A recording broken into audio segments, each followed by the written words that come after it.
Hi guys! Welcome back sa channel namin dito sa Joy and Chris. Bali, ito, nakakalat yung mga gamit ko, gamit ni Bugso, kasi tayo ay nag-aayos na ng gamit niya para dadalhin sa ospital. So, bali, ito, papakita ko muna sa inyo yung mga na-receive na naman natin mga ayuda-ayuda. Ito, I got it from Claire Haspe, my best friend, PFF Travels! So, ito, bote ng Emeralds. So, ayan, meron na tayong tatlo, hindi na ako bibili kasi ang ini-aim talaga natin ay makapag-breastfeed. Pero alam nyo, parang meron kasi ako nakitang video sa Facebook. Yung nagpapadibig siya, tapos iyak siya ng iyak kasi parang sobrang sakit ng bagets. So, ayun. Pero, let's see, kakayanin natin yan. Basta ito, meron na tayong bote, hindi na ako bibili. Next, ito ay ayuda from my friend, my best friend din from ABS-CBN, si Kate Kabike. Meron tayo dito mga baru-baruan, mga, kasama ba sa baru-baruan to? O basta, kompleto siya. Meron siyang mga bigkis and all. Ayan, yung mga bigkis-bigkis. Kompleto siya ng item. So, hindi na ulit talaga ako bibili. Pero, bukod sa mga, bukod sa pagpapakita nga ng mga item sa inyo ngayon, kagabi, ano na namin yung crib. Ang tawag ito, na-assemble namin yung crib. Na binigay ni Kuya Fredel Milan. Thank you so much. Hindi po talaga namin ina-expect na may magbibigay sa amin ng crib na ganyan dahil syempre, hello, magkano ba naman yan, di ba? Hi, guys! Dinner! Dali lang pa assemblein. Kailangan magsusombrero tayo.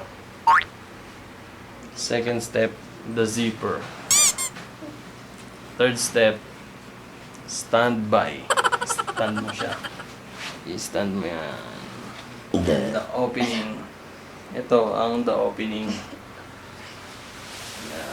The opening. Tanggalin natin yan.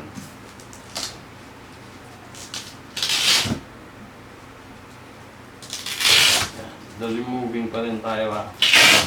Yan. Then, the open-minded. Open-minded. Yeah. Ayan na. Pangilang step na. Ewan ko. Ito na. Oh.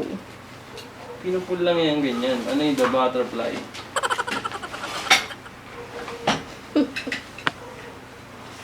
Kala mo yan ganyan. Gaganyan mo lang yan. Oh. Oh. Oh. Oh. Ha? Tamlay. See?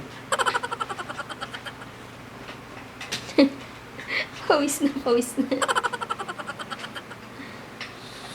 I-search mo na nga lang. 6.5 hours later.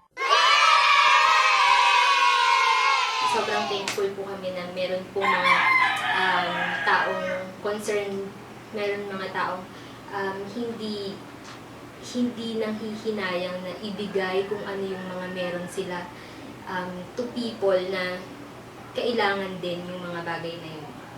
No? O basta yun. Thank you so much po sa inyo.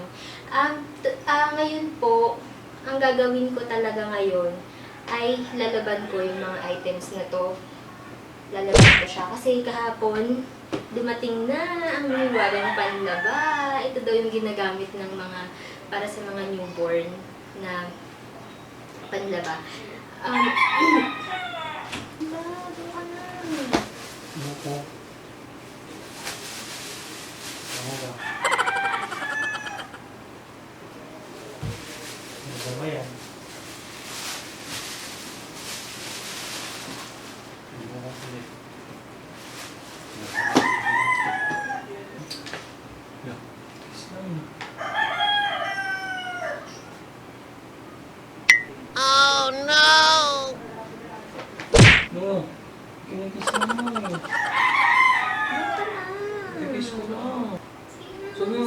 pa ako. Ano? Tinapawag sa mga...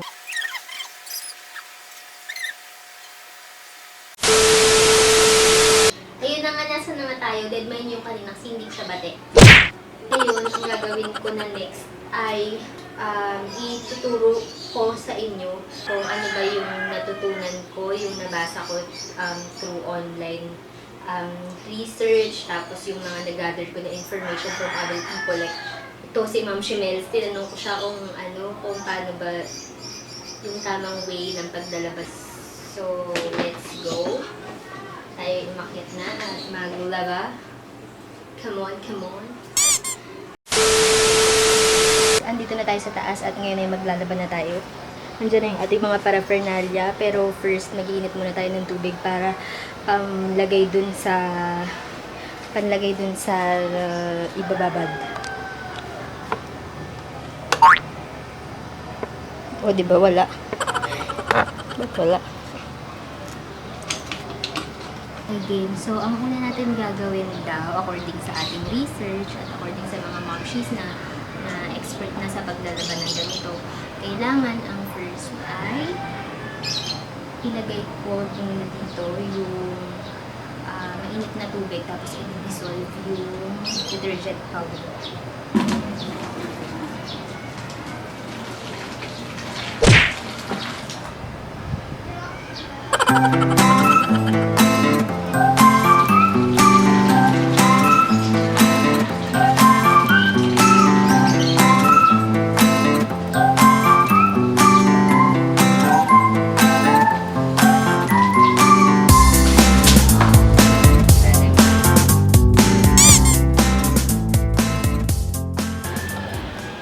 Hintayin natin i-dissolve natin yung detergent powder.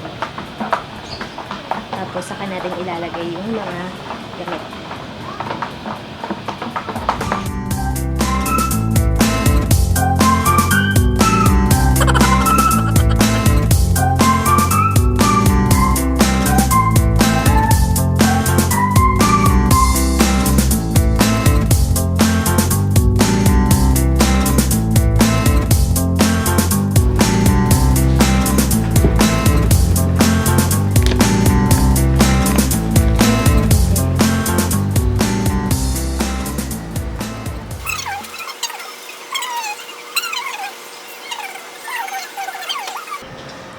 Guys, nawala ng tubig at padilim na rin. So, ayan siya yung nilalaban natin. Bukas na lang natin itutuloy ng morning. Ayan! Finally, natapos na ako maglaba. After, tingnan nyo, madilim na naman ngayon. Ngayon lang ako natapos maglaba. Kasi, tanghali na rin ako nag-start. Basta, magre-recap lang tayo, no? Kahapon, ang ginawa natin ay nag-init ng tubig first. Tapos, nilagay yung mainit na tubig sa planggana, dinisolve yung detergent powder, pagka-dissolve ay ibinabad yung damit, tapos kusot-kusot. Tapos 2 beses yung ginawa. Nag-init ng tubig, nilagay yung detergent powder, dinisolve, binabad yung damit, kusot-kusot. Tapos iniwan ko siyang nakababad kagabi kasi nga nawalan ng tubig. So kaninang umaga, kaninang tanghali, ang ginawa na natin, binanlawan ko yung mga damit na naibabad natin. Tapos saka ko nilagay yung sobrang bango, amoy, baby na liquid detergent. So, binabad ko ulit siya ng slide. Tapos, kusot-kusot ulit. Tapos, sinampay ko na.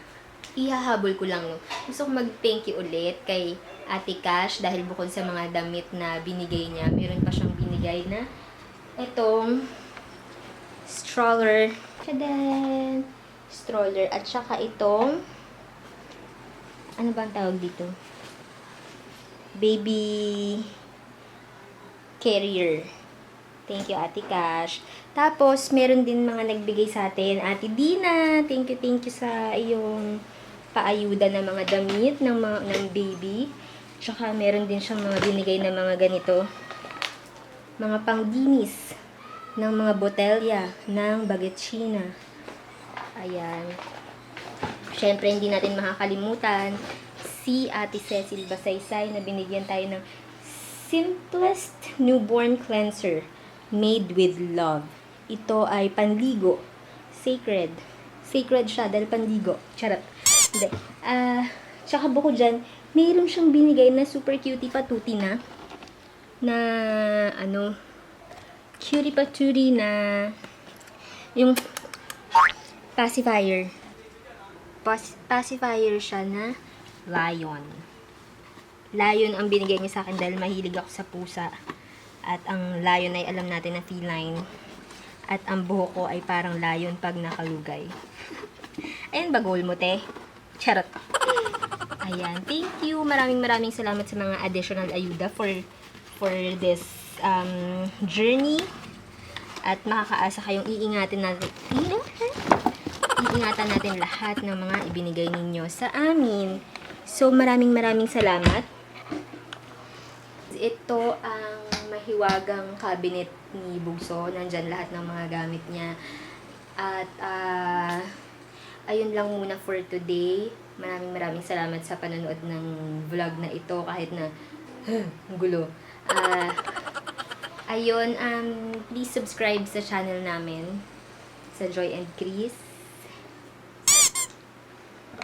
Thank you.